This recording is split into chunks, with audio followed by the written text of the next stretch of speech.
PR Newswire is definitely, because that's where all the big announcements come through. And then usually you have your contact information on there as well. So that's another great asset for us. Hi, everyone. Welcome to Media Coffee, a podcast by Cision and PR Newswire. I'm your host, Sami Saad, and today I'm thrilled to be joined by Melissa Bill, a journalist with over 16 plus years of experience and the current host of the Business RoundUp. So we're going to be discussing Melissa's career as a news reporter, her editorial process, and then her perspective on the current state of the media. Hi, Melissa. How are you? I'm doing great. I'm happy to be here. How are you doing? I'm doing great. Thank you so much for joining. We're happy to have you here. So let's get started with a little bit about your background. Can you share why did you get into news reporting? I think it was back in 2005, right? Yes, it's been a little while. And I actually came kind of a roundabout way. I was in TV. I was doing more like acting and commercials and like TV hosting for more entertainment type stuff. And then I just got the bug. I was like, I think I want to go back and get my bachelor's degree. So I went to Florida International University and went for broadcast journalism, mass communications, and graduated. And then I did my internship at Local 10, which is a big Miami news station. And went from there. I followed behind Michael Putney for politics, did a little stint in sports, traffic. And so I really kind of got a feel for a little bit of everything. And then it's like people don't really tell you, but when you get into news, you got to start at the bottom and you work your way up, and so you have to be usually like a news writer, learn how to write for the morning news or the evening news. And after that, I finally landed a position as a reporter in Pennsylvania. And that's kind of how I got my actual like news reporting start. Thank you so much for sharing that. I think you've mentioned that you covered a lot of stories as a local reporter, which is very, typical when you're working for like a local station. You kind of get stories from all over, the place and to cover them. What was your main beat, after that? I know that you're covering business and, want to talk about a little bit about that? Sure. So most of my career was more focused in, I guess, probably just like general news, but then probably but I also did work in like business as far as like helping them with like marketing, public relations. So I had a pretty good foundation in the business world itself. So I kind of made the transition into more business like reporting probably about 2 years ago. I was asked to head up the Texas Insider, which is part of the Epic Times, had a more localized publication that they were starting to create in Texas. And they needed someone to start doing some reporting. So I started doing some news reporting, and we focused on the finance market, financial district, tech, a little bit of everything. And then politics even, when they had the elections going on. And that's when I really kind of started really getting into like more of the business news. And then they decided after about 8 months, they were going to discontinue the show. And that's when I decided to take it on myself with another person, my production person. And we decided to just do business. We're like, we want to focus on business, entrepreneurs, startups, everybody, people just making, news in the industries and stuff like that. And that's when the Business RoundUp kind of came to be. That's great. And so let's talk about your editorial process right now. How do you find your next story, your next, podcast guest? Do you want to share a little bit about your, process of how you mine for stories? Yes, definitely. So, I mean, platforms like Cision and a lot of these different platforms that's a really great source for us because it is difficult to get, we need connection to the public relations people and the business people and the leaders. And as a news reporter, I mean, you can only spend so much time like looking for that. So they need to have a way to reach us. And a lot of times, if you're not at a news station where like a podcast like mine, there has to be a place where they can find that information.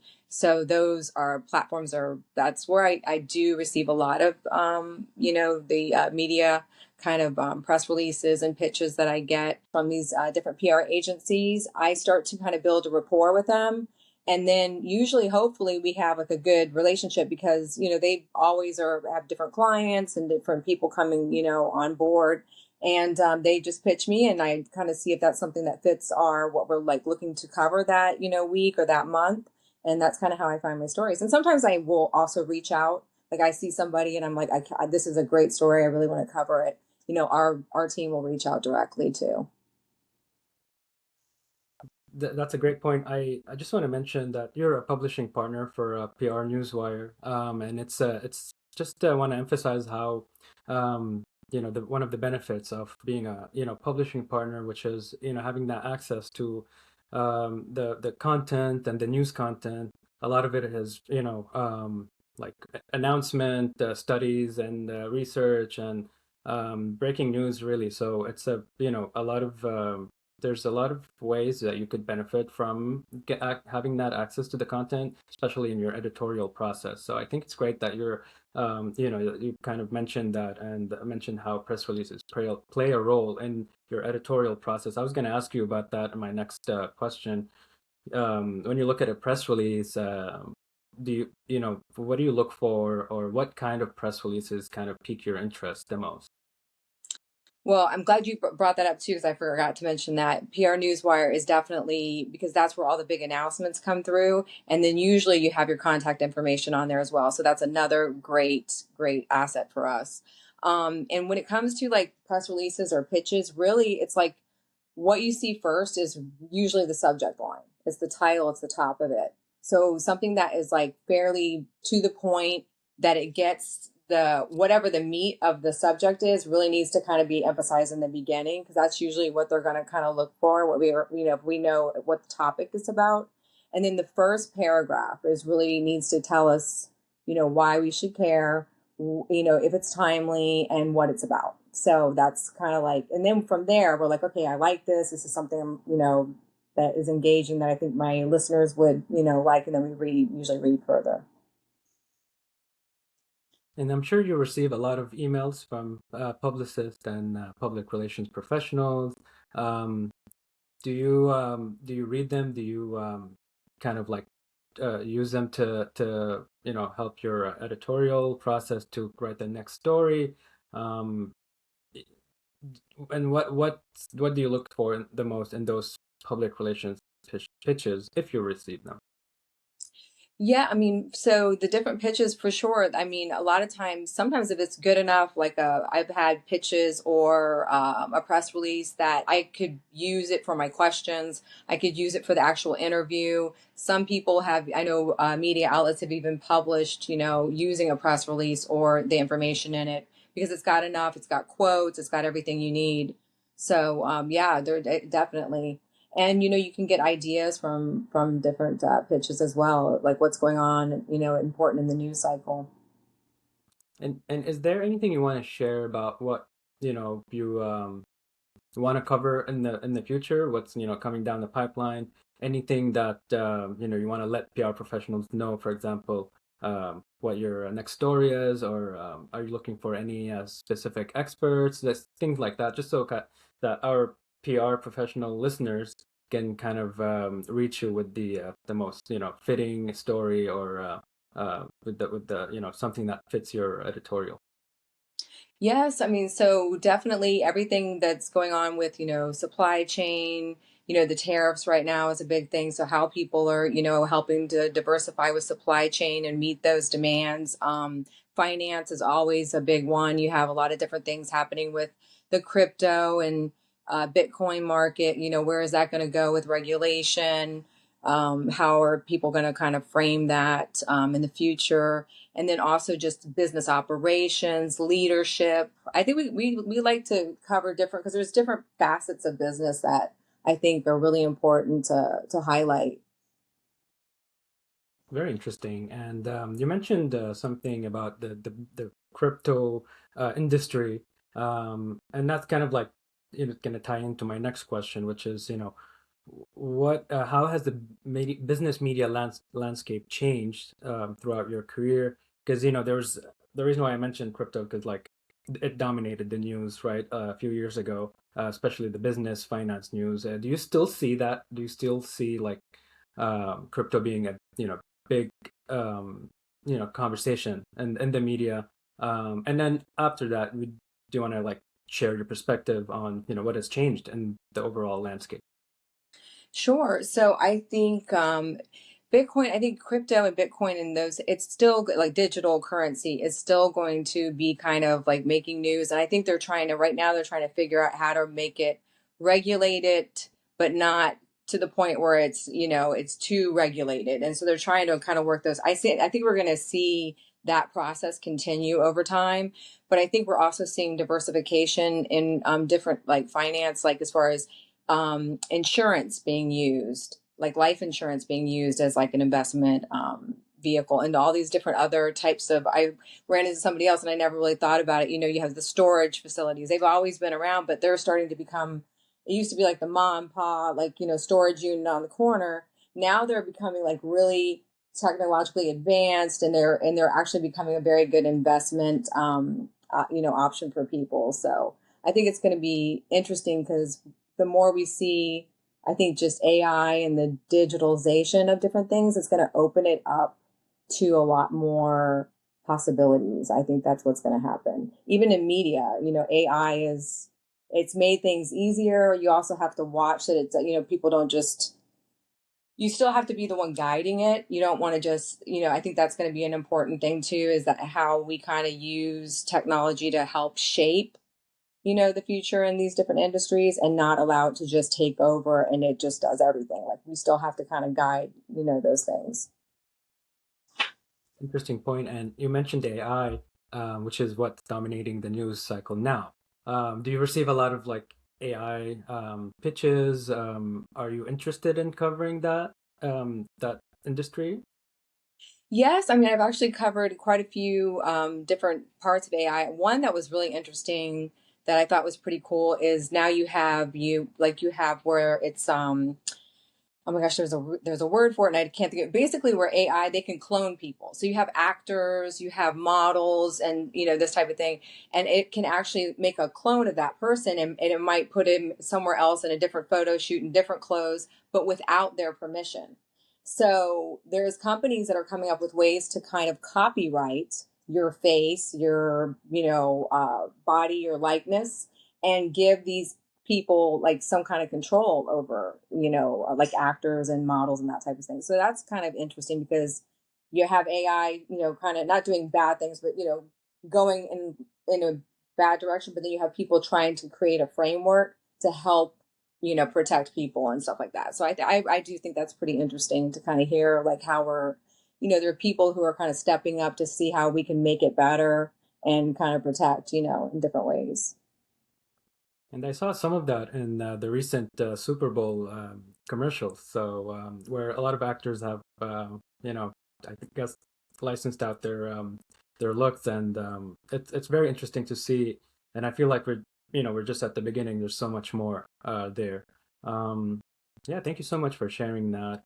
Do you have any advice you want to share with journalists in your field? Any current journalists or future like up and coming journalists? Well, I'll share one just for like journalists in general, like that are coming into the field. I think it was good for me to sample a little bit of different things, like doing your internship and like, kind of testing out politics, testing out sports, testing out general assignment, and then maybe in then business and finance. So you might find something that really clicks with you. That's like your passion. And I think that's good to kind of determine that. And then also, I think it's good to, as a journalist, to read a lot yourself and to stay on top of like what's going on, in news wise. And you should be, I try to learn from every single guest. So if I didn't know anything about that particular topic, I try to read and learn more about that topic and then take it.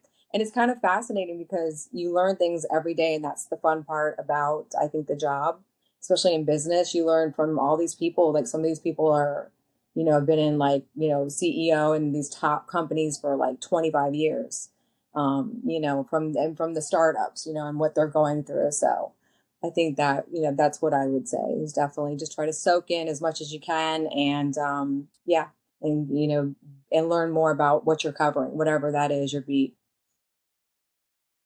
Agree. That's a great advice. And do you want to share just a brief description about your podcast and what it's about? You did touch on it a little bit in the beginning of this interview, but just kind of like why should people listen to it?